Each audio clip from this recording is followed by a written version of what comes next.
welcome back. My name is Crashy, and today we're going to be talking about some Fortnite, but more specifically talking about my experience at PAX West. So if you guys didn't know, I attended PAX West. I kind of am just going to do the story of my PAX West weekend and how everything happened, and going to give my best, but like kind of shorter version of the story, I guess. I'm not going to go through all the details. I've been kind of thinking in my mind about how long this video would be if I covered everything, but as you can tell by the title of the video, I was a grand finalist in the summer skirmish, which is crazy, but we're gonna get to that, so I want to just kind of talk about it. So I attended PAX West. I'm from Houston, Texas, so I had to hop on a plane and head to Seattle. I wasn't really gonna go. Like, I was kind of contemplating it and just debating whether or not I wanted to go, and my sister lives in Seattle, and so she was kind of like wanting me to go. She wanted to see me, and I don't really get to see her that much, so I wanted to see her. I thought it'd be cool, and it just kind of ended up like, hey, you know, like, she wants to see me, like, you know, she's gonna give me a place to stay, obviously. Like, that's already one less thing I have to pay for. So I started looking at flights and looking for PAX badges. So we got some badges, I got a flight, and, you know, all in all, it wasn't going to be super expensive, and I was excited to go.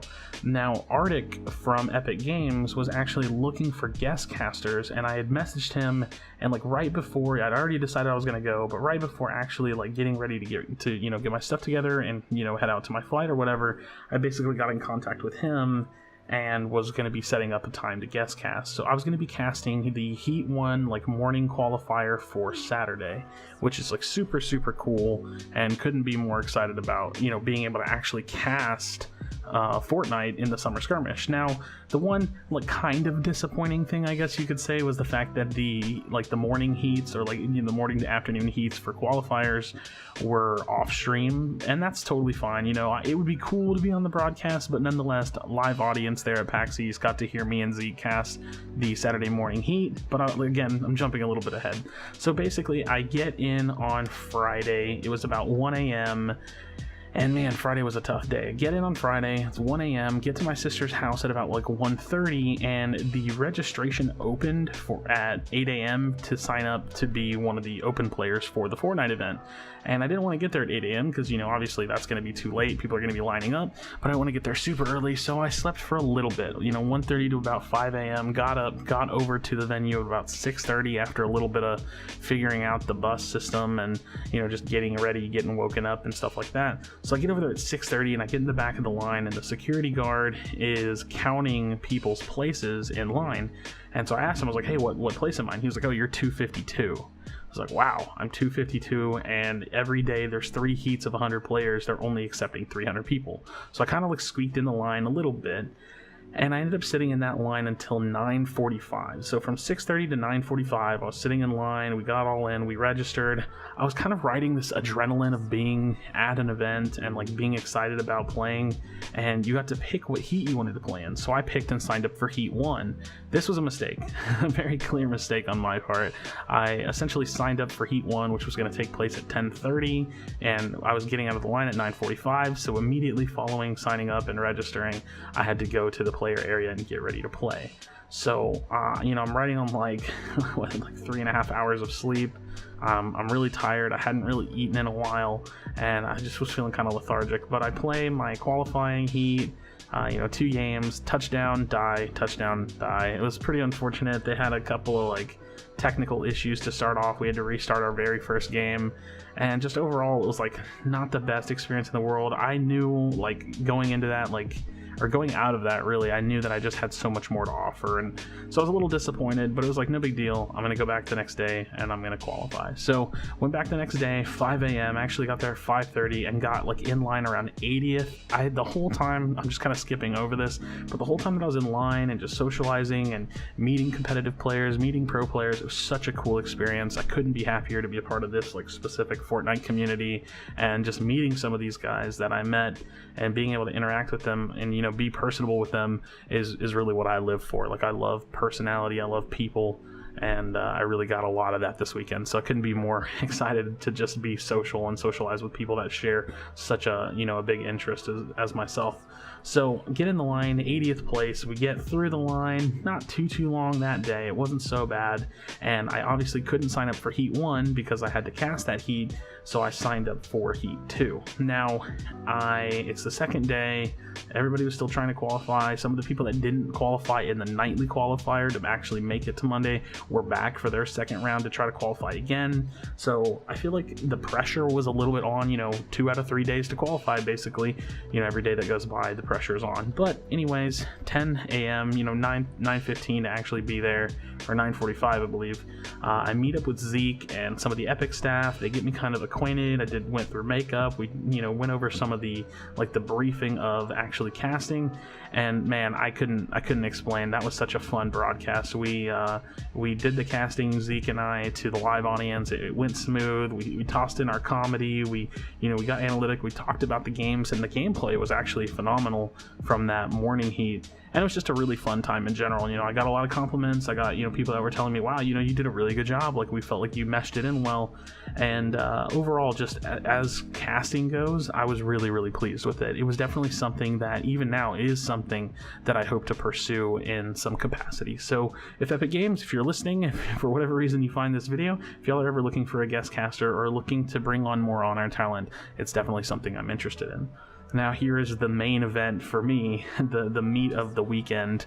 I go to my Saturday night qualifier, and I had been saying the whole time that my goal for the weekend was to qualify for one of the night games. I basically wanted to be better than the open players that could just show up and play, but I wanted to prove to myself that I deserved to be in that second slot. So I play my Saturday heat, and I qualify. I got a few kills, got a point, and I qualify in for the nightly qualifier.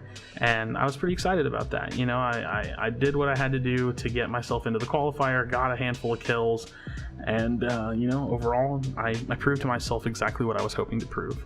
So Saturday night, I get into the nightly qualifier. There's so many people. It was crazy. It was the invite night for TSM Myth.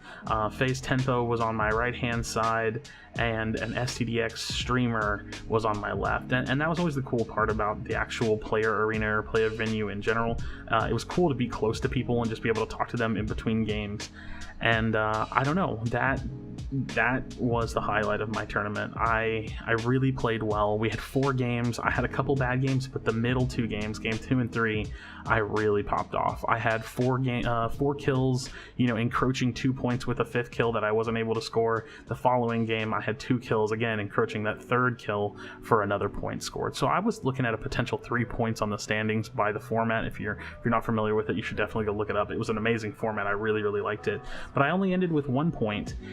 And the 4th game comes up in the nightly qualifier, and I knew I was sitting somewhere around 20th, like in the standings, and you needed to be top 33 to qualify before the 4th game. So the 4th game starts up, and I land, I get killed. It was really unfortunate. I was really worried, and I knew that I had a chance to qualify for the grand finals based on how the other nights had gone, and based on the fact that there was somebody that had 1 point and 5 kills in the previous night that qualified, and I was sitting at 1 point with 6 kills. So there was a chance. There was a possibility that I could qualify. So I am sitting in there, I'm anxious, we're waiting for the standings to come in. I pull out my phone and I'm watching the stream, and they tick to the second page of the qualifiers, and I'm sitting in 32 out of 33 people that made it. So, Crashy, me, the guy that, just went to cast, kinda, and just went on a whim, made it into the grand finals. I can list currently a handful of professional players that either got invited or played through the open qualifiers that either, didn't make it or made it after me. And that to me is a huge accomplishment, and I'm not sitting here thinking that I'm better than them. I'm just sitting here proud of myself for what I was able to do, whether it be the circumstances, whether it be the RNG, or whatever happened that got me to that point. I was able to put up a good enough performance to handle what I needed to handle to get myself to the grand finals. Now, the grand finals story is not as gracious. I get into the grand finals, I had, you know, just for the sake of conversation, I had 2 games where I wasn't able to find a gun. I had 1 game where I was fighting someone that had 50 to 100 shields and I didn't have any shields, and I really feel like I made some really bad decisions on top of having a couple of bad RNG like elements hit me in the grand finals, and I ended up finishing the grand finals in 97th place. So I had only 2 kills. I killed a pro player from Rogue, and I'm not really sure who the other player was. I can't think of him off the top of my head. So it wasn't the performance I was looking for out of the grand finals, but I was still very proud and pleased that I was able to make it there, that I was able to qualify over other professional players, and this has just totally changed my perspective and my mindset with competitive Fortnite and or just Fortnite in general.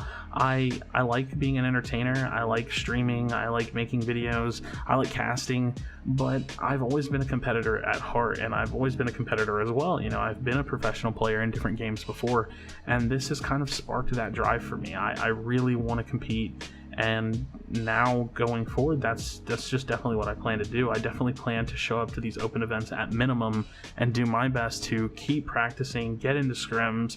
My main goal right now is just trying to get myself into Pro Discord, trying to get better practice, trying to find, you know, a set team or roster or organization to play with, or whatever the case may be from this point, and project myself in the future. So if you guys know me, you know that I'm just big on content in general. I like making videos, I like streaming. So right now I'm in that mindset that as long as I don't just have something that comes up, I'm going to be streaming every day. So make sure you check out that link in the description below. I'm going to be posting videos at least every couple of days or every day, you know, the best I can. I want to push this thing. I feel like I owe it to myself to maybe finally, you know, pursue my passion, and whether that's professional play or just playing Fortnite as a profession. You know, I don't know what that means. Maybe I'm a caster that is an influencer. Maybe I'm a streamer that can go out and compete. You know, that's the cool thing with this game. I'm not even really relying on a team. I get to go out there and do my best. And if it's a duos format, well, who knows? Maybe I'll find me a pretty dope duos partner for events, or can keep playing with Nickel Polka. So we'll see what happens, guys. I hope you enjoyed this story in this video.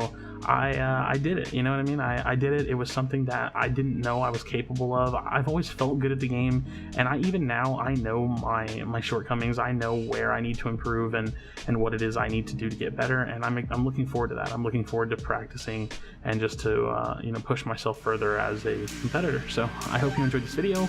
Please not leave without leaving a like and subscribe for future content. I appreciate it again, and I'll see you on the next video. Do you feel your bones start to shake? Do you feel the earthquake? Do you feel the fire inside of me? Do you see the sparks that I'm setting free? Just a beat.